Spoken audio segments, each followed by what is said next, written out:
everybody, I'm Ryan, and today we're going to talk about the vintage metagame over the course of the past week. Now, as with all my metagames, I have to put forward a disclaimer that this is technically a winner's metagame since Magic Online only posts the top 32, but is still very reflective of the decks you're going to be playing against.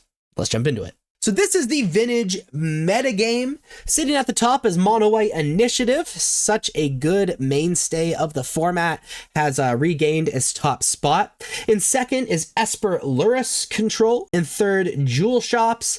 And in fourth is Dredge. So let's talk about these decks, starting with Dredge. Dredge as an archetype has been around forever. What they are attempting to do is mulligan to Bazaar of Baghdad, utilizing Serum Powder, draw a bunch of cards, put cards into their graveyard, be able to cast Hollow One for free, and then protect their graveyard with Force of Negation, Force of Will, and Grief, while they dredge a bunch every single turn because they draw so many cards with Bazaar Baghdad and discard so many cards with Bazaar Baghdad to eventually bring Icarid, Prized Amalgam onto the battlefield, and Narcomoeba on the battlefield for free, and trigger Creeping Chill a bunch of times, and eventually defeat you while spending 0 mana to do it. The third most popular deck is the Jewel Shops deck. What they're effectively attempting to do is draw an insane amount of cards off of Coveted Jewel, utilizing all of these artifacts that give you so many cheap mana ways to get mana and lands, for that matter, being Ancient Tomb effect lands.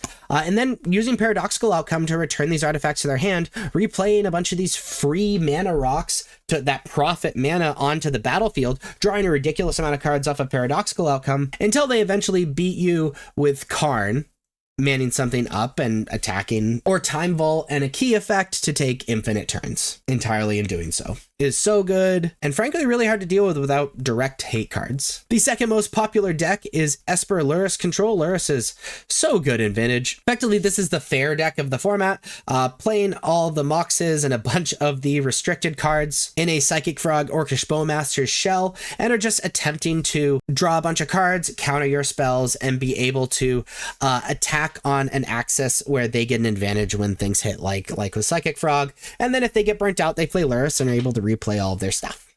This is effectively the Delver deck of the format. Then the most popular deck in vintage is Mono White Initiative. This is the White Weenie deck, the aggro deck of the format, I would say.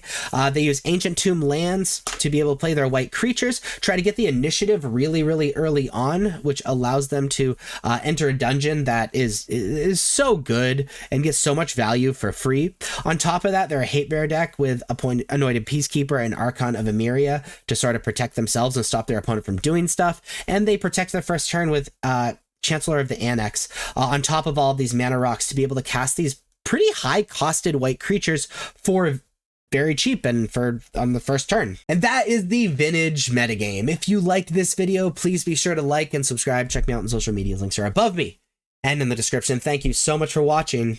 I'll see you next time. Bam. Blah, blah, blah.